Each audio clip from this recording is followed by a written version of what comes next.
And we are back with the fifth and the final segment of the GSMC Basketball Podcast presented by the GSMC Sports Network. And in this fifth segment, I'm going to be looking at an article which is actually titled, Klay Thompson Catches Strays from Fans as Trae Young Includes Maverick Star in Top 5 Shooters List. And that got me very, very intrigued because there's a lot of shade being thrown at Klay Thompson right now in this offseason. And I'll elaborate a little bit after I read this article. So, Klay Thompson, been a dominant force on Golden State Warriors. He's played alongside Steph and Draymond. He has 4 NBA championships. And Klay Thompson, who Mark Cuban praised, recently disappointed many fans in the Warriors in the offseason. And the NBA All-Star was traded to the Dallas Mavericks in a 6-team sign-and-trade on July 6th. But he was still being praised for his achievements and skills. In a recent appearance on $1 Million Worth of Game podcast, Trae Young, the star of the Hawks, was asked about his pick for top 5 shooters in the NBA currently. The 25-year-old mentioned Steph Curry, mentioned Damian Lillard, mentioned himself, Klay Thompson, and Bogdan Bogdanovic. However, Thompson's name in the list is not well suited to the fans who started criticizing the Mavericks star in the comments section posted on X, formerly known as Twitter. And I'm sure all of you guys know exactly what the comments were saying in X, formerly known as Twitter. Everybody was saying the guy that went 0 for 10 in an elimination game. Ever since Klay Thompson went 0 for 10 against the Sacramento Kings in that play-in game, that has been the only thing that anyone that talks about Klay Thompson has talked about. That is the only thing that people talk about. They only say, hey, did you know Klay Thompson went 0 for 10 in an elimination game? Hey, remember Klay Thompson went 0 for 10 in an elimination game? Remember, Klay Thompson went 0 for 10 in an elimination game. Oh, guess what? Klay Thompson went 0 for 10 in an elimination game. It's been all over the media. Like, you can see it all over the comments section. You can see it, like, randomly in random posts that have nothing to do with Klay Thompson. Just some random guy there just saying, remember, Klay Thompson went 0 for 10 in an elimination game. Like, they are trying very, very, very hard to remember that game and never, ever forget that game actually happened. And I think, in my opinion, I think that's just, yes, he deserves the criticism because, yeah, that's absolutely appalling. But it's also rather disrespectful because doing this is essentially like erasing every other thing that Klay Thompson has done in the postseason when it comes to three-point shooting. Like, does anybody remember that game winner against Toronto that tied the series before he got injured? Does anybody remember Game 6 when Klay Thompson against OKC hit all of the threes in the second half? Every single one of them. Who else remembers when they played against Cleveland several times, where Klay Thompson, every time he got the ball, it's just he wouldn't miss. There are so many playoff performances that Klay Thompson has performed in and stepped up when Steph Curry himself hasn't even stepped up in. Klay Thompson has one bad elimination game, and that immediately just discredits all of that. Disrespectful, completely disrespectful.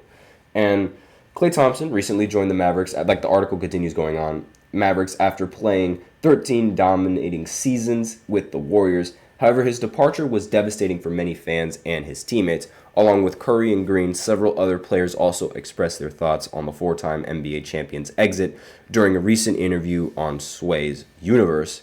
And according to StatMuse, Klay Thompson averaged 17 points, 3 rebounds, 2 assists in 77 games during the season. The upcoming season is approaching, and it will be fascinating to see how Klay Thompson can enhance his game while playing alongside players like Luka Doncic and Kyrie Irving. So, now, for the best shooters in this season, obviously, that list is still rather, up in the air.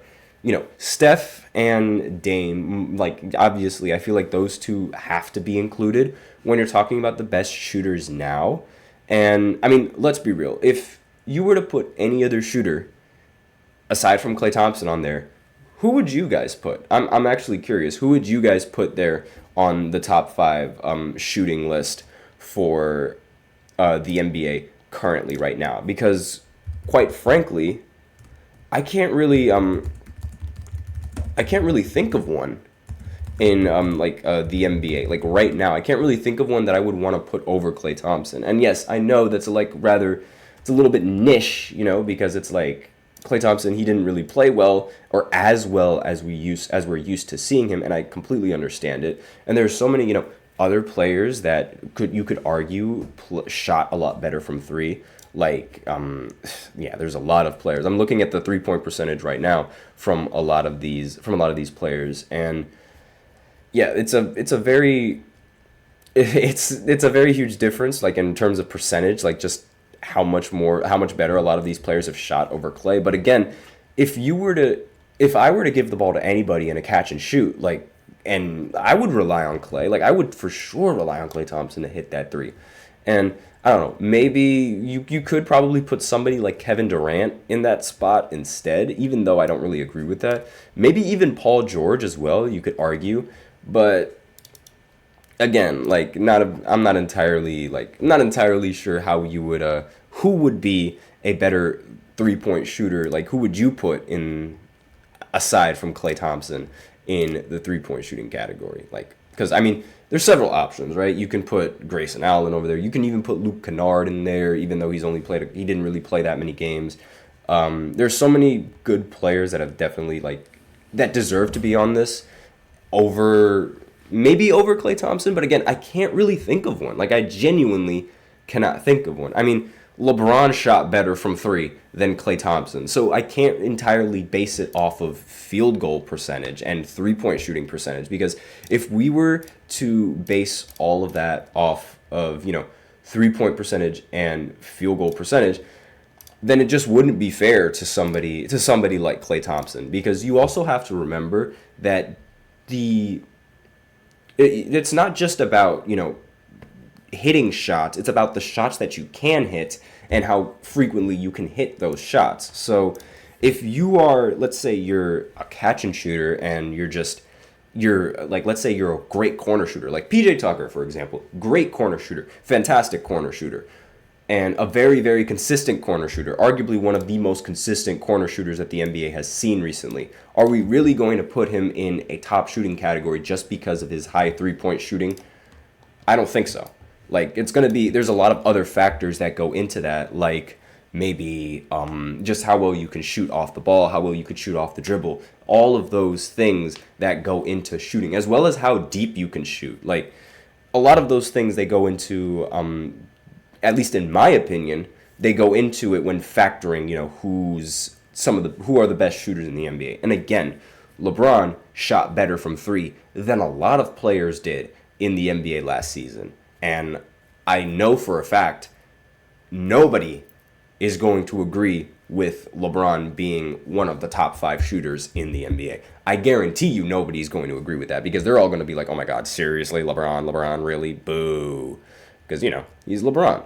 And, I get that, and I understand why people are a little bit hesitant on putting somebody like LeBron that high on that list. But again, I have no problem with it. And if we're gonna go off of based off of field goal percentages, I'm just using that as an argument that it's rather null and void. It wouldn't make any sense to do that.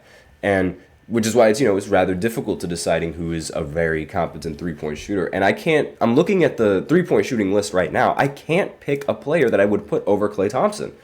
I can't. Even though, and there's so many people on this list. There's Colin Sexton, there's Gary Trent Jr., there's Lowry, there's even Dort shot better than Klay Thompson.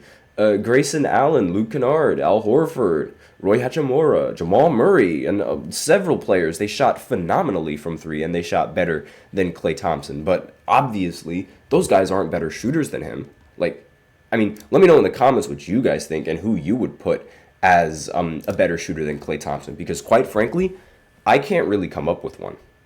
And that's just my opinion on the list. I have no problem really with Trae Young's list. I also have no problem with him picking himself, because as you should, if you're an NBA player that shoots the 3 ball, I have a feeling you should be able to, you should pick yourself because you should feel confident in your own abilities. I have no problem with Trae Young including himself on that list whatsoever.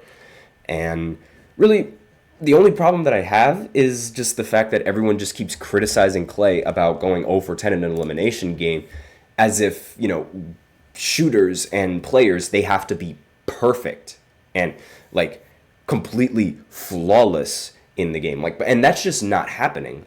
You're never going to find that. And it's very difficult to find that consistent of a shooter.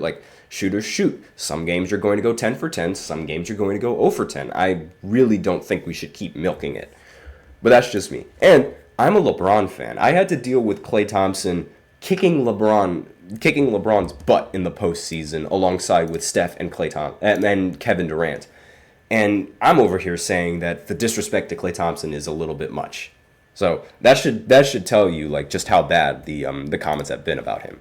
So that's all that I have to say about this segment, and that's it for the show. Thank you so much for tuning into the GSMC Basketball Podcast presented by the GSMC Sports Network.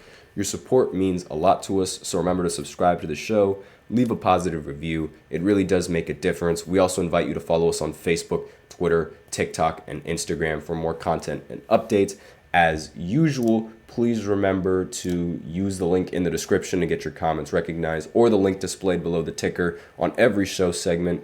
If you really want your comment or question to get recognized, then you can use the Super Chat and send in your donations and your comments that way. If Super Chat isn't your thing, you can always use the link displayed below the ticker, gsmcpodcast.net, and donate to the show that way. That's all that I have for you today on this segment. Thank you so much for tuning in. I am your host, Nelson, and as always, take care.